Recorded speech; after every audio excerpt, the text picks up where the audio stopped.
क्या नाम है चैप्टर का? Newton's laws of motion. सबसे पहले इसमें जो टॉपिक है वो है पॉइंट मास। देखो ये वर्ड हम काफी जगह फिजिक्स के अंदर यूज करते हैं। पॉइंट मास का मतलब होता है जब हम किसी भी ऑब्जेक्ट के टोटल मास को एक पॉइंट पे कॉन्सेंट्रेटेड मान लेते हैं, इकट्ठा मान लेते हैं। हम ये मान लेते हैं कि सारा का सारा जो मास ऑब्जेक्ट का वो एक पॉइंट के ऊपर है, तो उस सिस्टम को हम क्या बोलते थे फिर? Point mass. और ये कॉन्सेप्ट कब यूज किया जाता है? जब ऑब्जेक्ट कोई भी डिस्टेंस कवर कर रहा होता है, उस डिस्टेंस की कंपैरिजन में ऑब्जेक्ट का जो साइज है वो बहुत छोटा हो। मान लो कि एक कार जा रही है और 5 किलोमीटर डिस्टेंस उसने कवर करी। अब 5 किलोमीटर की कंपैरिजन में जो कार का साइज है वो बहुत छोटा है, तो उसको आप क्या मान सकते हो? एक पॉइंट मास मान सकते हो। क्या मान सकते हो? Point mass. छोटा सा कॉन्सेप्ट है जो यूज किया जाता है चीजों को आसान करने के लिए। और नॉर्मली जहां पे ऑब्जेक्ट का ज्योमेट्रिकल सेंटर होगा, ज्योमेट्री के हिसाब से जहां पे सेंटर आएगा वहीं पे उसका सेंटर ऑफ मास होता है, या वहां पे हम सारा का सारा मास कॉन्सेंट्रेटेड मानते हैं, ऐसा बोल सकते हो। ठीक है, जैसे एक सिलेंड्रिकल ऑब्जेक्ट है तो उसका ज्योमेट्रिकल सेंटर यहाँ पे होगा, तो यहीं पे इसका सारा का सारा मास कॉन्सेंट्रेटेड माना जाएगा। इस पॉइंट को हम सेंटर ऑफ मास भी बोलते हैं वैसे। तो ये पॉइंट मास हम इसको कंसिडर कर लेंगे। अब ऑब्जेक्ट की शेप से हमको कोई मतलब नहीं है, हम ये मान के चलेंगे कि सारा का सारा मास इसी पॉइंट पे रखा हुआ है। कोई ट्रायंगुलर शीट है तो उसका सेंटर यहाँ पे होगा बीच में कहीं पे, तो यहाँ पे सारा का सारा मास कॉन्सेंट्रेटेड मानना है, इकट्ठा मानना है। कोई स्फेयर है या कोई सर्कल है तो उसका सेंटर जो होगा वहीं पे उसका सेंटर ऑफ मास माना जाएगा, और वहीं पे सारा का सारा मास उसका कॉन्सेंट्रेटेड माना जाएगा। तो इसी पॉइंट को हम बोलते हैं पॉइंट मास। तो ये जो डिफरेंट टाइप के ऑब्जेक्ट होते हैं इनके अंदर वो पॉइंट जहां पे आपने सारा का सारा मास कॉन्सेंट्रेटेड यानी कि इकट्ठा मान रखा है ऑब्जेक्ट का, बस उसी पॉइंट का नाम क्या रख दिया हमने? पॉइंट मास रख दिया। ठीक है, चलिए जी। अब इसके अंदर नेक्स्ट है फिर इनर्शिया। अब इनर्शिया क्या चीज होती है? देखो जब भी कोई ऑब्जेक्ट होता है उसको हम मूव करवाना चाहते हैं, या कोई ऑब्जेक्ट अगर मूविंग कंडीशन में होता है उसको हम रोकना चाहते हैं। दो कंडीशन में यहाँ पे आपको बता रहा हूं। एक तो कोई ऑब्जेक्ट रेस्ट में है उसको मोशन के अंदर लाना है आपको, एक पहले से मूव कर रहा है उसको रोकना है या उसकी डायरेक्शन चेंज करनी है, तो आपको क्या करना पड़ता है? बाहर से फोर्स लगाना पड़ता है, एफर्ट करना पड़ता है कुछ। अपने आप ऑब्जेक्ट अपनी स्टेट को चेंज नहीं कर पाता। तो ये जो प्रॉपर्टी है किसी भी ऑब्जेक्ट की कि वो अपने आप अपनी स्टेट को चेंज नहीं कर पाएगा, इसी प्रॉपर्टी का नाम क्या है? इनर्शिया। ठीक है, और इनर्शिया किन किन चीजों पे डिपेंड करेगा? तो ये एक ही चीज पे डिपेंड करता है और वो है मास ऑफ द बॉडी। कोई भी ऑब्जेक्ट है जितना भारी होगा, जितना मास उसका ज्यादा होगा, उसको मूव करवाने में उतना ही, अगर वो रेस्ट में है तो उसको मूव करवाने में उतना ही ज्यादा जोर आएगा हमको। इसका मतलब उसका इनर्शिया ज्यादा है, तभी हमें ज्यादा फोर्स लगाना पड़ रहा है। और अगर कोई ऑब्जेक्ट मूविंग कंडीशन में है उसको रोकना है, और अगर उसका मास ज्यादा है तो उसको रोकने में भी आपको ज्यादा फोर्स लगाना पड़ेगा। जैसे एक कार जा रही है और एक ट्रक जा रहा है, तो दोनों को रोकने के लिए जो ब्रेक सिस्टम होता है, ब्रेकिंग सिस्टम होता है दोनों में, वो अलग अलग टाइप का होता है। कार को रोकने में कम एफर्ट करना पड़ता है, जबकि ट्रक को जो कि भारी है उसको रोकने में ज्यादा एफर्ट करना पड़ेगा, ज्यादा ब्रेक को फोर्स लगाना पड़ेगा, तब जाके वो ट्रक रुकेगा। तो कहने का मतलब ये हुआ कि जो इनर्शिया है वो मास के डायरेक्टली प्रोपोर्शनल होता है, मास के ऊपर डिपेंड करता है। जितना ज्यादा मास होगा उतना ही ज्यादा बॉडी का इनर्शिया होगा। तो inertia is directly proportional to mass. इसका कोई फॉर्मूला नहीं है, इनर्शिया का कोई फॉर्मूला नहीं होता। आगे हम रोटेशनल मोशन पढ़ेंगे, उसमें तो हम मोमेंट ऑफ इनर्शिया नाम से एक चीज पढ़ेंगे जो इसी से मिलती जुलती होगी, उसका तो एक फॉर्मूला भी होता है। लेकिन ये जो अभी हम इनर्शिया की बात कर रहे हैं इसका कोई फॉर्मूला नहीं है, बस ये मास के ऊपर डिपेंड करता है और मास के डायरेक्टली प्रोपोर्शनल होता है, इतना सा आपको याद रखना है। और इनर्शिया कौन सी प्रॉपर्टी होती है? तो किसी भी ऑब्जेक्ट की या किसी भी बॉडी की वो प्रॉपर्टी जिसकी वजह से वो अपनी स्टेट के चेंज होने का अपोजिशन करेगी, उसी का नाम क्या है? इनर्शिया। ठीक है, अच्छा जो इनर्शिया है उसकी ना तो कोई यूनिट होती है ना कोई डायमेंशन होती है, ये भी याद रखना है। ये छोटे क्वेश्चंस में आपको ऑब्जेक्टिव क्वेश्चंस में पूछा जाता है। तो इसकी ना तो कोई यूनिट होगी और ना ही कोई डायमेंशन होगी। अलग अलग टाइप की फिजिकल क्वांटिटीज होती है तो उनकी यूनिट्स भी होती है, डायमेंशंस भी होती हैं, कुछ की नहीं भी होती हैं। तो ये वाली फिजिकल क्वांटिटी है जिसकी कोई भी यूनिट या डायमेंशन नहीं होती है। अच्छा एक ऑब्जेक्ट रेस्ट में है, जैसे मान लो कि एक कार है और वो रेस्ट में है, ठीक है, उसका मास है m, और अभी ये कार मूव करने लग गई, सेम कार है, अब ये मूव कर रही है, मास वही है m, बस अब ये मूव करने लग गई किसी वेलोसिटी v से। पहले ये रेस्ट में है तो इसकी वेलोसिटी कितनी है? 0। अब ये मूव कर रही है। तो दोनों कंडीशन में से कौन सी कंडीशन में इसका इनर्शिया ज्यादा होगा? तो एक चीज याद रखो, इनर्शिया ऑब्जेक्ट की स्पीड पे डिपेंड नहीं करता। किस पे डिपेंड नहीं करता? स्पीड पे। मतलब स्पीड कुछ भी हो या नहीं भी हो तो भी इनर्शिया उतना ही होगा। कोई भी ऑब्जेक्ट हो, याद रखना है, कोई भी ऑब्जेक्ट हो उसका इनर्शिया इस बात पे डिपेंड नहीं करता कि ऑब्जेक्ट रेस्ट में है या मोशन में है, मतलब दोनों कंडीशन में उसका इनर्शिया सेम होगा क्योंकि मास सेम है। जब तक मास सेम रहेगा तब तक इनर्शिया सेम रहेगा। वेलोसिटी का कोई लेना देना नहीं है इनर्शिया से। आया समझ में? ठीक है, चलो अब ये जो इनर्शिया है ये कई टाइप का होता है। अब मैं आपको वो टाइप्स बता रहा हूँ। जो पहला टाइप है वो है इनर्शिया ऑफ रेस्ट। देखो आपने देखा होगा कि मान लो आप किसी कार के अंदर बैठे हुए जा रहे हो, मान लो रुकी हुई है शुरुआत में कार, और अचानक से कार एक्सिलरेट होती है, मतलब एकदम से स्पीड बढ़ाई जाती है, तो आप पीछे सीट के चिपक जाओगे। एकदम से महसूस किया होगा ऐसे, जैसे कार खड़ी है, आप उसके अंदर बैठे हो, अचानक से कार चलाई जाती है या अचानक से बस को चलाया जाता है, तो आपके ऊपर पीछे की तरफ एक फोर्स लगेगा, आप पीछे सीट के चिपक जाओगे। तो ऐसा क्यों होता है? तो ये होता है इनर्शिया ऑफ रेस्ट की वजह से, क्योंकि जो भी ऑब्जेक्ट रेस्ट कंडीशन में है वो रेस्ट में ही रहना चाहता है, वो अपनी स्टेट के चेंज होने का हमेशा अपोजिशन करेगा।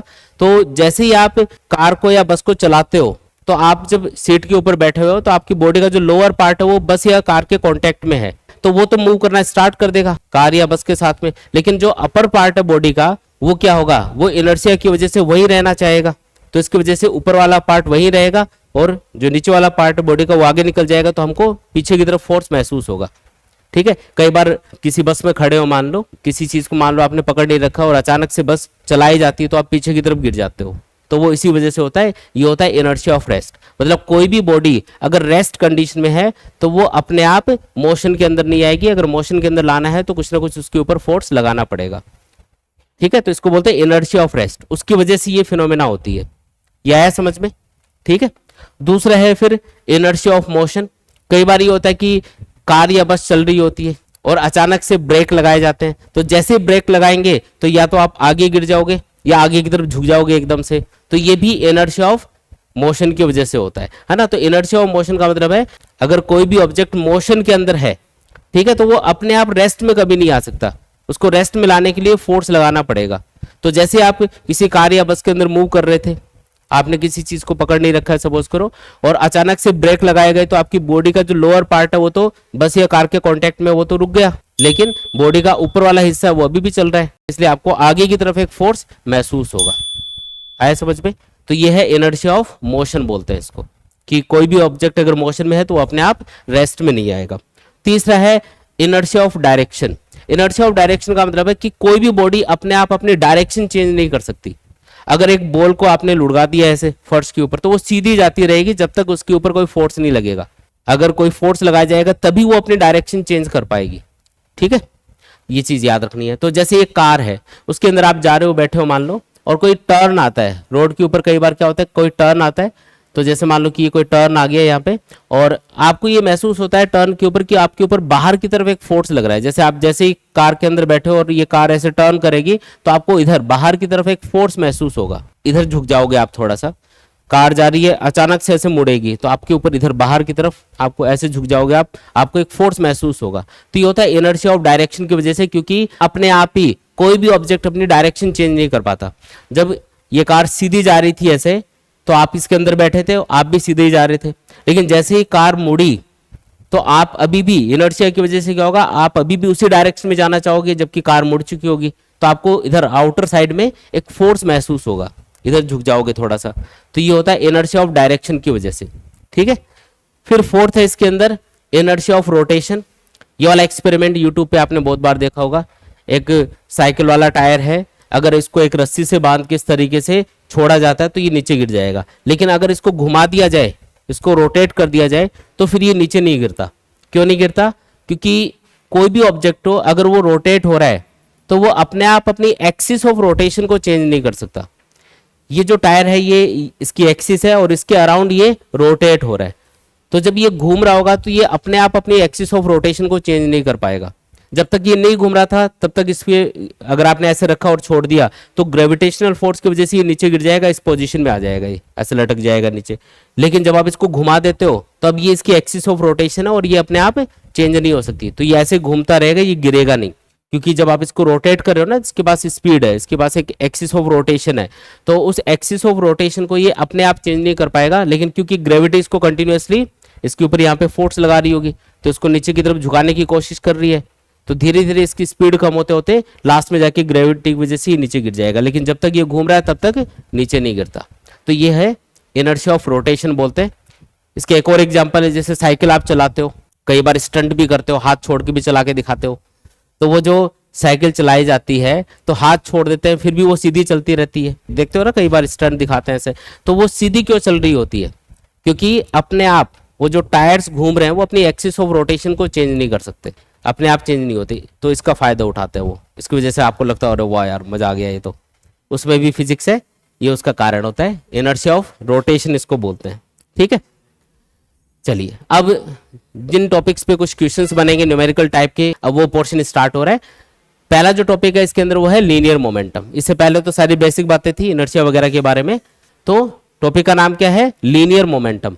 देखो कोई भी ऑब्जेक्ट है जब वो मूव कर रहा होता है, तो अगर आप उसको रोकना चाह रहे हो या कोई रेस्ट में ऑब्जेक्ट है उसको किसी एक पर्टिकुलर स्पीड पे लाना चाह रहे हो, तो आपको कितना उसके ऊपर फोर्स लगाना पड़ेगा, ये एक चीज पे डिपेंड करेगा, और वो है इसके मोमेंटम पे, कि कितना मोमेंटम आप इसको देना चाह रहे हो, या अगर पहले से वो ऑब्जेक्ट मूव कर रहा है और उसको रोकना है तो कितने मोमेंटम से वो मूव कर रहा है, उसके अकॉर्डिंग आपको फोर्स लगा के उसको रोकना पड़ेगा।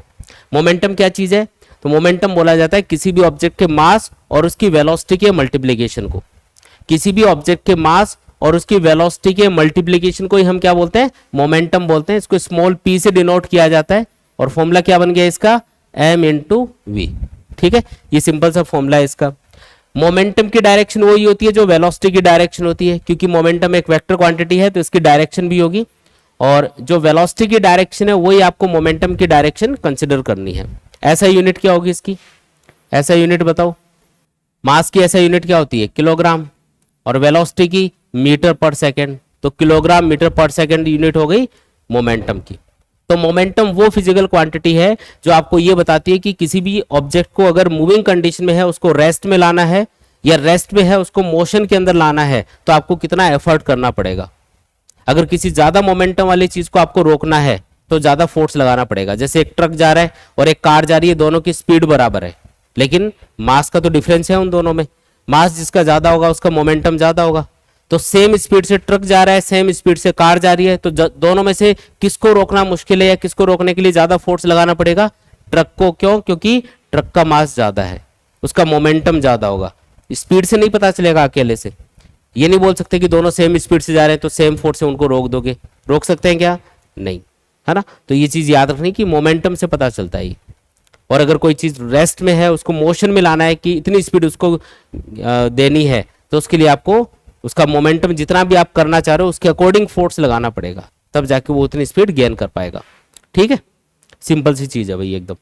इसके बाद में पहला लॉ है न्यूटन का, जो इनर्शिया के बारे में हमने शुरू में पढ़ा था उससे रिलेटेड है। न्यूटन का फर्स्ट लॉ ये बोलता है कि अगर कोई भी ऑब्जेक्ट रेस्ट में है तो वो हमेशा रेस्ट में ही रहेगा। अगर कोई भी ऑब्जेक्ट मोशन में है, एक कांस्टेंट वेलोसिटी से मूव कर रहा है, तो वो हमेशा उसी कांस्टेंट वेलोसिटी से मूव करता रहेगा जब तक कि उस पे एक्सटर्नली कोई फोर्स लगा के उसको रोका नहीं जाए, या फिर अगर रेस्ट में है तो उसको मोशन में नहीं लाया जाए। अगर एक बॉल पड़ी हुई है कहीं पे तो वो हमेशा वहीं पड़ी रहेगी, अपने आप कभी भी मोशन में नहीं आएगी। या एक बॉल अगर एक कांस्टेंट वेलोसिटी से जा रही है तो वो उसी वेलोसिटी से हमेशा चलती रहेगी जब तक उसको फोर्स लगा के या तो उसकी डायरेक्शन चेंज नहीं की जाए या फिर उसकी स्पीड कम ज्यादा नहीं की जाए, तब तक वो उसी वेलोसिटी से उसी स्ट्रेट लाइन के ऊपर चलती ही जाएगी। तो न्यूटन का जो फर्स्ट लॉ है वो आपको ये बताता है कि इनर्शिया की वजह से अगर कोई भी ऑब्जेक्ट रेस्ट में है तो वो रेस्ट में ही रहेगा, मोशन में है तो वो मोशन में ही रहेगा, जब तक उसको एक्सटर्नली फोर्स लगा के उसकी स्टेट को चेंज नहीं किया जाए।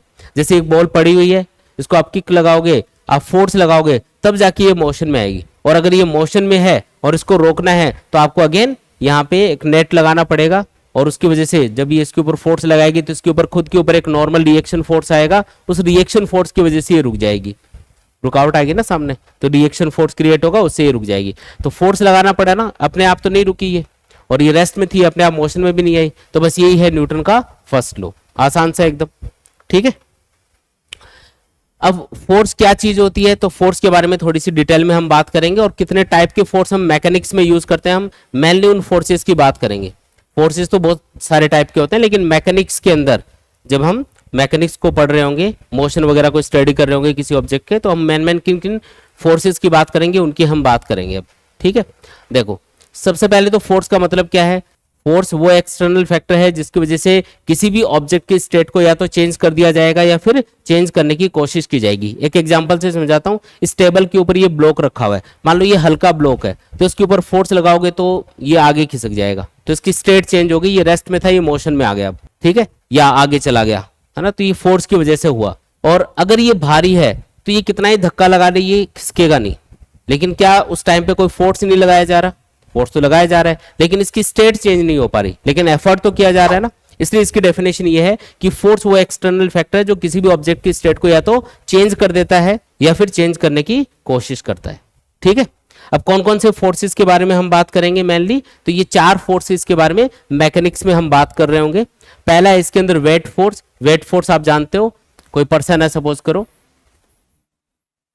ये कोई पर्सन है, इसका मास है m, तो ग्रेविटी की वजह से इसके ऊपर जो भी फोर्स लग रहा होता है कौन सा, mg, इसी को हम बोलते हैं वेट फोर्स। w से इसको नॉर्मली डिनोट करते हैं। तो वेट फोर्स किसके बराबर होगा, mg के बराबर होगा, और हमेशा इसकी डायरेक्शन क्या होगी, अर्थ के सेंटर की तरफ होगी, नीचे की तरफ होगी, ठीक है। पहला फोर्स कौन सा है, वेट फोर्स। दूसरा है नॉर्मल रिएक्शन फोर्स। मान लो कि आप इस बेंच के ऊपर बैठे हो, अभी आप इस बेंच के ऊपर बैठे हो, तो आपके ऊपर एक फोर्स लग रहा होगा यहाँ पे, कौन सा, ग्रेविटेशनल फोर्स mg, और उसकी वजह से आप बेंच को नीचे पुश कर रहे होगे, तो बेंच भी आपके ऊपर एक फोर्स लगा रही है जिसको हम बोलते हैं नॉर्मल रिएक्शन फोर्स। एन से मैं इसको डिनोट कर रहा हूं, तो ये है वो नॉर्मल रिएक्शन फोर्स।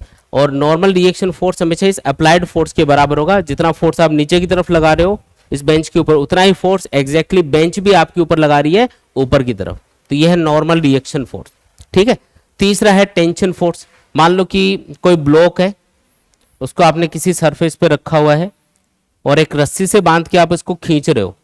क्या कर रहे हो, एक रस्सी से बांध के हम इसको इस तरीके से खींच रहे हैं। मान लो क्या कर रहे हैं, एक रस्सी से बांध के इस ब्लॉक को खींचा जा रहा है। तो ये जो रस्सी है इसके अंदर क्या क्रिएट होगा, एक टेंशन फोर्स क्रिएट होगा। अच्छा, टेंशन फोर्स के लिए याद रखना है कि इसकी डायरेक्शन हमेशा ऑब्जेक्ट से बाहर की तरफ होती है। इस ऑब्जेक्ट के रेस्पेक्ट में देखोगे तो टेंशन फोर्स इधर दिखाना है, इस ऑब्जेक्ट की नजर से देखोगे तो टेंशन फोर्स इधर दिखाना है। टेंशन फोर्स की डायरेक्शन हमेशा किधर होती है, ऑब्जेक्ट से बाहर की तरफ, ये हमेशा होगा, ठीक है। 2 टाइप के फोर्स होते हैं, एक तो होता है टेंशन फोर्स, एक होता है कंप्रेसिव फोर्स। कंप्रेसिव फोर्स हमेशा ऑब्जेक्ट की तरफ लगता है, दबाता है वो चीजों को, और टेंशन फोर्स हमेशा खींचता है, तो वो ऑब्जेक्ट से बाहर की तरफ लगेगा, ऐसा कुछ, ठीक है। एक होता है स्प्रिंग फोर्स। मान लो कि कोई स्प्रिंग है, उसको जब आप कंप्रेस या स्ट्रेच करते हो तो उसके अंदर भी एक फोर्स डेवलप होता है, उसको हम बोलते हैं स्प्रिंग फोर्स। स्प्रिंग को खींचते हैं या दबाते हैं तो आपको फोर्स लगाना पड़ता है, और उसकी वजह से उसके अंदर भी एक फोर्स डेवलप होता है जिसको बोलते हैं रिस्टोरिंग फोर्स, ठीक है। और वो डिपेंड करता है कि कितना आप इसको कंप्रेस कर रहे हो, कितना आप इसको खींच रहे हो, उसके ऊपर डिपेंड करेगा कि वो फोर्स कितना डेवलप होगा, ठीक है। क्या बोलते हैं इसको, स्प्रिंग फोर्स। हम डिटेल में बात करेंगे आगे इसकी, जब भी इसको यूज कर रहे होंगे। बाकी मैं सिर्फ फॉर्मूला अभी बता रहा हूं आपको, F = -kx, ये स्प्रिंग फोर्स का फॉर्मूला होता है।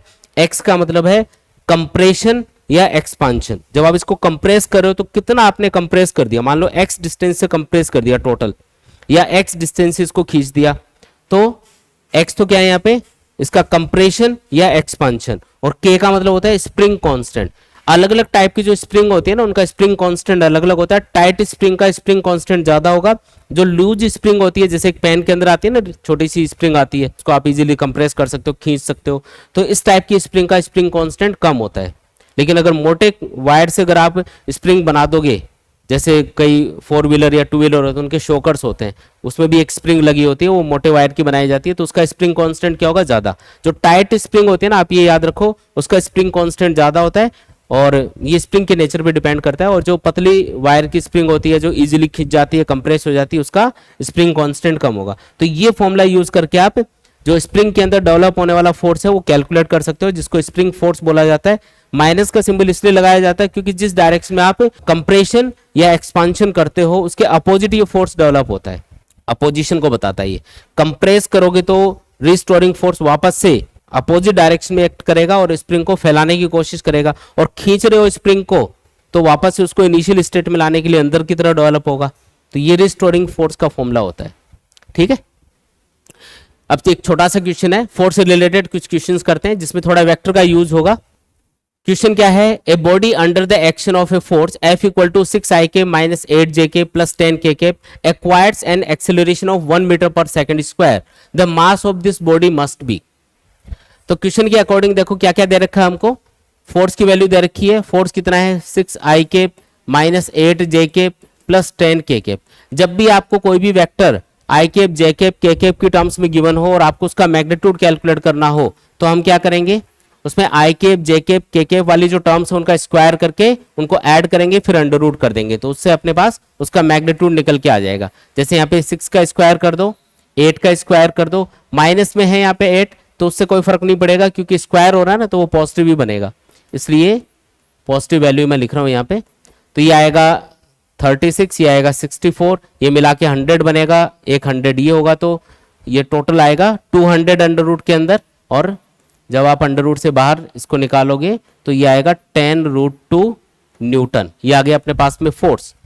अब एक्सेलरेशन भी आपको दे रखा है, एक्सेलरेशन कितना है 1 मीटर पर सेकेंड स्क्वायर। तो बताओ कि जो बॉडी है उसका मास कितना होगा, तो फोर्स किसके बराबर होता है, मास इनटू एक्सेलरेशन। तो बताओ मास कितना होगा, तो फोर्स को एक्सेलरेशन से डिवाइड कर दो, फोर्स है 10√2 और यहाँ पे जो एक्सेलरेशन है वो 1 के बराबर है, यानी कि आंसर होगा 10√2 किलोग्राम। ये अपना फाइनल आंसर है। ठीक है, कौन सा ऑप्शन करेक्ट होगा, सी वाला ऑप्शन यहाँ पे करेक्ट होगा। ठीक है, आया समझ में। देखो नेक्स्ट क्वेश्चन देखो, ए particle moving with velocity v is acted by 3 forces shown by the vector triangle PQR.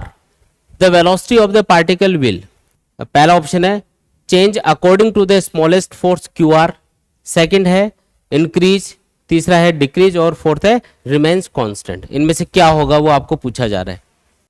देखो यहाँ पे एक स्पेशल केस है, ये यहाँ पे ये जो तीनों फोर्सेस एक्ट कर रहे हैं, इन तीनों फोर्सेस को अगर आप ध्यान से देखो तो ये कंटिन्यूस फॉर्म में है, और जब भी n वेक्टर्स कंटिन्यूस फॉर्म में एक पॉलीगन को फॉर्म कर रहे हो, चाहे वो ट्राइंगल हो, चाहे वो स्क्वायर हो, या कोई भी रेक्टेंगल बन रहा हो, या कोई भी पॉलीगन बन रहा हो जिसमें बहुत सारी साइड्स होंगी, अगर सारे के सारे वेक्टर घूम के वापस उसी पॉइंट पे आ जाते हैं तो उनका रिजल्टेंट हमेशा 0 आएगा।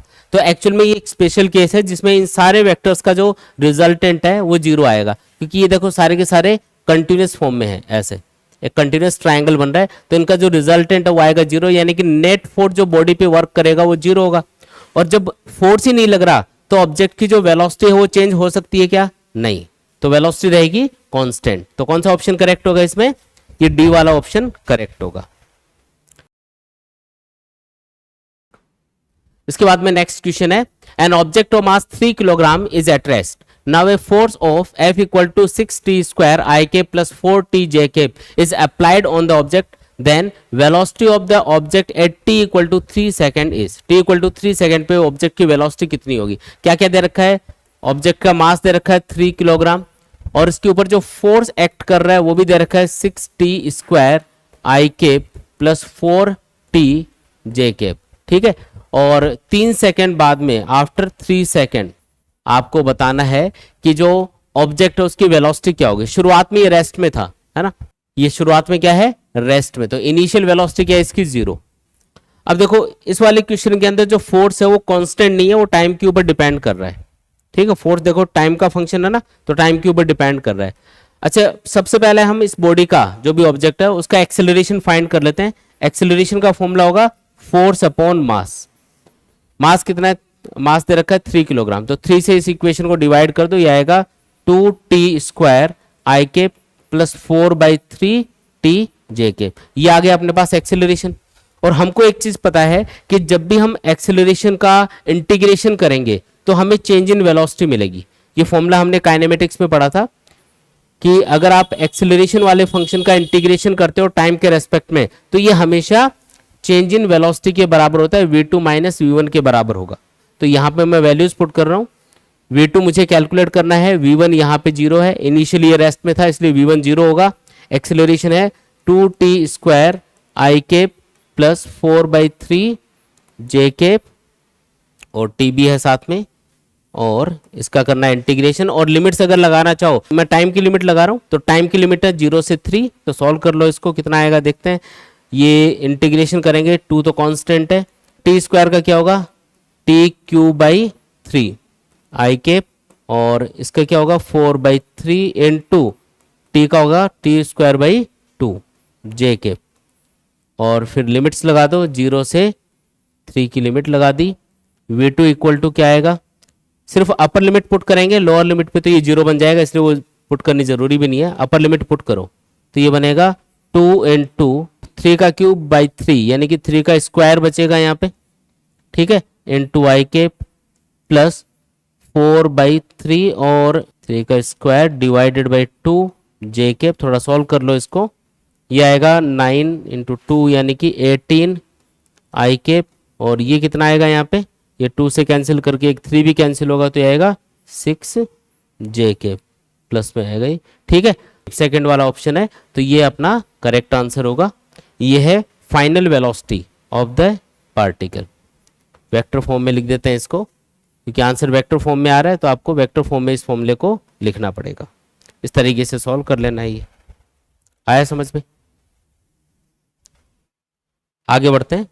नेक्स्ट क्वेश्चन देखो, two forces with equal magnitude F act on a body and the magnitude of the resultant force is F/3, the angle between the two forces is। ये बोल रहा कि कोई दो फोर्स है, मान लो F1 और F2, ये दो फोर्स हैं और इनके बीच में कोई एंगल है थीटा। तो ये एंगल पूछा जा रहा है। ये बोल रहा है कि इनका जो रिजल्टेंट है, जो नेट फोर्स अपने पास निकल के आ रहा है वो है F/3 के बराबर, और ये F1 F2 मैग्नीट्यूड में बराबर है। F1 और F2 का मैग्नीट्यूड क्या है, F के बराबर है, सपोज करो इनका मैग्नीट्यूड बराबर है, और रिजल्टेंट क्या रहा है, इनका 1/3 आ रहा है। तो पूछा कि थीटा कितना होगा। ये एंगल मैंने वैसे दिखाया है, हो सकता है कि 90 से बड़ा एंगल आ जाए, ये मैंने वैसे दिखाया है। देखो कैसे सॉल्व करेंगे। सबसे पहले तो दो फोर्स आपको दे रखे हैं, उनके बीच का एंगल पूछा जा रहा है, रिजल्टेंट आपको बता रखा है, सीधा रिजल्टेंट वाला फॉर्मूला लगा दो। नेट फोर्स इक्वल टू बराबर होता है F1 स्क्वायर, अगर दो फोर्स है उनके बीच का एंगल दे रखा हो तो उनका रिजल्टेंट होगा F1 square plus F2 square plus 2 F1 F2 cos theta. F net कितना है, F/3 है। F1 F2 बराबर है, इसलिए F लिख देते हैं इनकी जगह, F square plus 2 F into F यानी कि F square cos theta. Square कर दो, इधर तो बनेगा F स्क्वायर बाई 9, इधर क्या बनेगा 2F square plus 2F square cos theta. ये उधर ले जाएंगे पहले, तो ये आएगा 2F square cos theta equal to, ये इधर ही रखा है, ये उधर लेके जाएंगे तो ये बनेगा F square by 9 minus 2F square, कितना आएगा सॉल्व करोगे तो 2F स्क्वायर cos थीटा बराबर आएगा, इसको सॉल्व करेंगे 9 एलसीएम ले लेते हैं, तो 9 एलसीएम लिया तो ये आएगा F स्क्वायर माइनस 18 यानी है कि 17F स्क्वायर आएगा। ये इधर सॉल्व करोगे ना तो माइनस का 17/9 F स्क्वायर ये बनेगा। अब F स्क्वायर दोनों साइड में उड़ा दो तो cos थीटा किसके बराबर आएगा, ये 2 अपॉन में चला जाएगा तो ये आएगा -17/18। F स्क्वायर कैंसिल हो चुका है, तो बताओ थीटा कितना हुआ सॉल्व करने पे, cos इनवर्स -17/18। ये माइनस का सिंबल ये बता रहा है कि ये जो एंगल है ये 90 से बड़ा बनेगा। नेगेटिव में एंगल आने का मतलब है कि जो एंगल है वो 90 से बड़ा बनेगा। अगर ये पॉजिटिव में आंसर आता ना तो ये एंगल 90 से छोटा होता। तो यहाँ पे आंसर क्या है अपना final, theta equal to cos inverse -17/18 है क्या कोई ऑप्शन, पहला ऑप्शन ही है क्या, तो ये पहला ऑप्शन यहाँ पे करेक्ट होगा। आया समझ में? चलें आगे। देखो नेक्स्ट क्वेश्चन है, two forces are such that the sum of their magnitude is 18 newton and their resultant is perpendicular to the smaller force and magnitude of resultant is 12 newton, then the magnitude of the forces are. ये बोल रहा है कि दो force हैं, उनका जो सम है वो 18 न्यूटन के बराबर आ रहा है। मान लो F1 F2 नाम के दो फोर्स हैं, उनका सम कितना है 18 न्यूटन के बराबर है, ठीक है जी। और इनका जो रिजल्टेंट है वो स्मॉलर फोर्स के परपेंडिकुलर है, मतलब दोनों फोर्स कुछ इस तरीके से होंगे। ये मान लो छोटे वाला फोर्स है F1 और जो रिजल्टेंट है वो परपेंडिकुलर है इसके, यानी कि वो इससे 90 डिग्री एंगल पे होगा, ये F हो गया। और दूसरा वाला जो वेक्टर है F2 वो इधर होना चाहिए कहीं, इधर ही क्यों लिया उसको, क्योंकि रिजल्टेंट हमेशा इन दोनों वेक्टर्स के बीच में दिखाया जाएगा। तो रिजल्टेंट बीच में यहाँ पे है तो दूसरा वेक्टर ऑब्वियसली इधर होगा फिर, ठीक है। ये वाली कंडीशन है।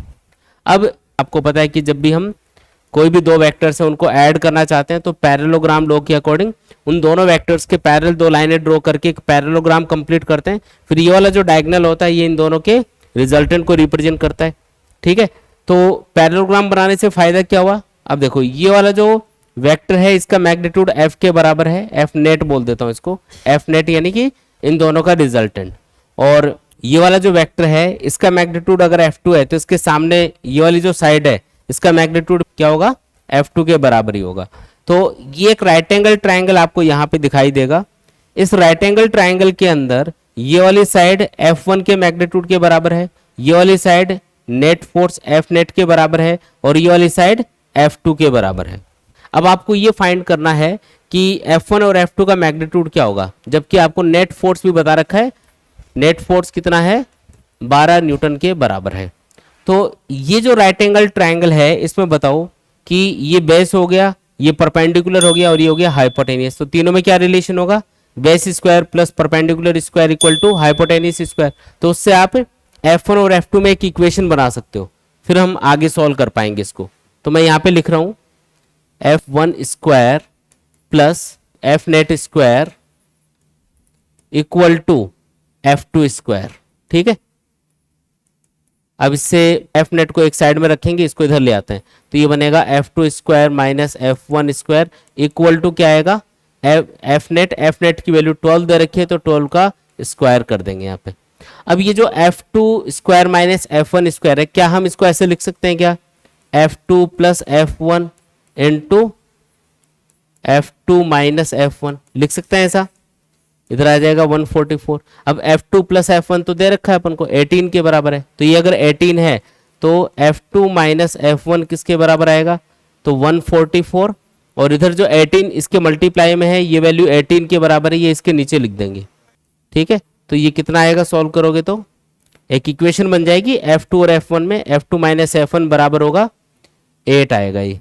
तो देखो पहली इक्वेशन तो ये मान लो, ये फर्स्ट इक्वेशन है और ये अपनी आ गई सेकेंड इक्वेशन। अब दोनों इक्वेशन से आप F1 और F2 इजीली बता सकते हो। पहले दोनों इक्वेशंस को ऐड कर लो, ऐड करोगे तो F1 कैंसिल हो जाएगा और इधर F2 ऐड होके 2F2 बनेगा और उधर आएगा 18 प्लस 8 यानी कि 26। तो F2 कितना आया? 13 आ गया। और अगर F2 13 है तो F1 क्या होना चाहिए? 5 न्यूटन होना चाहिए, क्योंकि दोनों का सम 18 बता रखा है अपन को। ये लो दोनों आंसर आ गए। आया समझ में? कौन सा ऑप्शन करेक्ट होगा? बी वाला ऑप्शन यहाँ पे करेक्ट होगा। बोलो आया कि नहीं आया? अगला क्वेश्चन देखो, which of the following groups of forces could be in equilibrium. पहली बात तो ये इक्विलिब्रियम का मतलब क्या है? किसी भी ऑब्जेक्ट पे अगर टोटल फोर्स जीरो होता है तो उस कंडीशन को हम बोलते हैं इक्विलिब्रियम कंडीशन। तो नेट फोर्स जीरो है, इसने डायरेक्टली नहीं बोला कि नेट फोर्स कौन से वाले ग्रुप के लिए जीरो आ सकता है, इसने बोला कि इक्विलिब्रियम कंडीशन कौन से वाले ग्रुप के लिए हो सकती है। तो नेट फोर्स जीरो होने को ही हम क्या बोलते हैं? इक्विलिब्रियम। जो नेट फोर्स है वो क्या हो जाएगा? इक्विलिब्रियम में जीरो। तो ये बोल रहा है कि कौन सा ग्रुप ऐसा है जिसका टोटल जीरो आ सकता है। आपको अलग अलग ग्रुप बता रखे हैं फोर्सेस का। अब ये कैसे चेक करते हैं? तो इसका एक सिंपल मेथड है। सबसे पहले क्या करना है, जो भी आपको फोर्सेस दे रखे हैं उनमें से सबसे बड़े वाला फोर्स है उनको अलग कर लो। मैं एक एक करके आपको बताता हूं। जैसे 3 में से सबसे बड़े वाला फोर्स है उसको अलग करो, फिर बाकी के जो 2 हैं छोटे वाले उनको डायरेक्टली ऐड कर लो और एक बार डायरेक्टली सब्ट्रैक्ट कर लो। तो जो तीसरा वाला फोर्स है अगर वो उस रेंज के बीच में आ रहा है तो फिर ये आपस में कैंसिल हो सकते हैं। जैसे मान लो कि एक फोर्स है 10 न्यूटन, दूसरा है मान लो 20 न्यूटन और तीसरा है मान लो 40 न्यूटन। क्या ये कैंसिल हो जाएंगे? नहीं हो सकते। क्यों? क्योंकि बड़े वाला जो फोर्स है ये इस रेंज में नहीं आएगा। 10 प्लस 20 कितना? 30, यानी कि इन दोनों का मैक्सिमम ही 30 आ रहा है, तो इसको कैंसिल कैसे करेगा वो? और मिनिमम आएगा इनका 10, 20 माइनस 10 करने पे। तो ऐसे आपको चेक करना है। मतलब आपको करना क्या है, इस टाइप की क्वेश्चंस में आपको सबसे बड़े वाला फोर्स है उसको अलग कर दो। जैसे पहला ऑप्शन चेक करते हैं, 5 न्यूटन को मैंने अलग कर दिया। अब ये 2 छोटे फोर्स हैं, इन दोनों का मैक्सिमम कितना आ सकता है? 7। मिनिमम कितना आ सकता है? 4 माइनस 3 यानी कि 1। तो 1 और 7 के बीच में ये है क्या? हाँ, इसका मतलब ये कैंसिल हो सकते हैं। ठीक है, इसका देखो ये 10 न्यूटन है, इन दोनों का छोटे वाले का मैक्सिमम आ सकता है 5 प्लस 4 यानी कि 9 और मिनिमम आएगा 1। तो 1 से 9 के बीच में अगर ये होता तो ये इसको कैंसिल कर पाते, नहीं होगा, ये कैंसिल नहीं होगा, तो ये वाला ऑप्शन गलत हो गया। इसमें भी वही केस है, ये 80 न्यूटन है, इनका मैक्सिमम 70 आ सकता है, मिनिमम आ सकता है 10। एक बार ऐड कर लो, एक बार सब्ट्रैक्ट कर लो, ये उस रेंज से बाहर है, इसका मतलब ये भी रिजल्टेंट 0 नहीं आएगा। इसमें 5 न्यूटन को अलग किया, 3 + 1 4 ही बनेगा, 3 - 1 2 बनेगा, 2 और 4 के बीच में नहीं है ये, इसका मतलब ये वाला ऑप्शन भी गलत हो गया। इस तरीके से चेक करना है, कर लोगे ऐसे। ये लास्ट क्वेश्चन और देख लो। A block of mass 10 kilogram is suspended by 3 strings as shown in the figure, the tension T2 is. ये जो रस्सी है ना, इन तीनों रस्सियों में टेंशन है, इधर T2 है, इधर T3 और इधर T1, तो आपको ये T2 टेंशन पूछा जा रहा है। कौन सा टेंशन पूछा जा रहा है? T2। यहां पे अगर आप ध्यान से देखोगे तो ये एक स्पेशल केस होता है जब किसी भी ऑब्जेक्ट पे 3 फोर्स एक्ट कर रहे हो और उनका रिजल्टेंट 0 आ रहा हो, तो उस पर लेमिस थ्योरम लगा सकते हैं हम। कौन सी थ्योरम लगा सकते हैं? Lami's theorem. जब भी, ये स्पेशल केस है, याद रखो, जब भी किसी ऑब्जेक्ट पे 3 फोर्स एक्ट कर रहे हो और तीनों का रिजल्टेंट 0 आ रहा हो, अलग अलग एंगल पे होंगे तीनों, तो उनका रिजल्टेंट 0 आना चाहिए, तो उस कंडीशन में लेमिस थ्योरम अप्लाई कर पाएंगे। अब लेमिस थ्योरम क्या है वो मैं आपको बताता हूं। सबसे पहले कुछ एंगल वगैरह यहाँ पे बताने पड़ेंगे। जैसे इस डायग्राम के अंदर ये 60, ये 30, तो ये कितना होगा? 90। फिर यहाँ पे एक हॉरिजॉन्टल लाइन ड्रॉ कर लो, ये एंगल्स वगैरह बताने पड़ते हैं अपन को इसमें लेमिस थ्योरम में। ये एंगल 90 आ गया। अब ये देखो एक Z बन रहा है यहाँ पे, दिखा क्या आपको? ये 60 है, तो ये वाला कितना होगा? 60 होगा। और ये कितना है यहाँ पे? ये है 90, तो ये टोटल एंगल कितना हुआ यहाँ से यहाँ तक? ये होगा 150 डिग्री, 90 + 60। और ये 150 है, ये 90 है, तो ये बचा हुआ एंगल आप सीधा भी बता सकते हो वैसे तो। और Z वाला जो कॉन्सेप्ट है, मतलब ये Z बन रहा है, तो ये 30 डिग्री होगा, ये 90 है, तो ये टोटल मिला के आएगा 120 डिग्री। एंगल समझ में आए क्या, कैसे हमने देखे? एंगल अगर आपको समझ में आ गए तो अब लेमिस थ्योरम ये बोलती है कि कोई भी इनमें से फोर्स हो, जैसे टेंशन फोर्स T1 लिया और उसके सामने वाले एंगल का साइन फंक्शन, ये रेशो तीनों के लिए कांस्टेंट आएगा। जैसे अगर मैं T2 के लिए इसको लिखूंगा तो मैं लिखूंगा T2 और T2 के सामने वाला एंगल कौन सा है? 120, तो साइन 120 डिग्री लेना है। T3 के लिए लिखूंगा तो T3 और इसके सामने वाला एंगल है इधर वाला 120, तो साइन 150 लिखना है आपको। आया समझ में? जैसे T1 के लिए लिख रहे हो तो T1 को छोड़ के बाकी जो 2 टेंशन फोर्स है उनके बीच का एंगल ले लो। T2 के लिए लिख रहे हो तो इसको छोड़ के बाकी के 2 जो टेंशन फोर्स है उनके बीच का एंगल ले लो। T3 के लिए लिख रहे हो तो बाकी के 2 के बीच का एंगल ले लो। इस तरीके से लेना है। अब देखो यहाँ पे ये जो T1 है इसकी वैल्यू हमको पता है, इधर 10 किलोग्राम वेट लटका रखा है, तो जो T1 की वैल्यू होगी वो किसके बराबर होगी?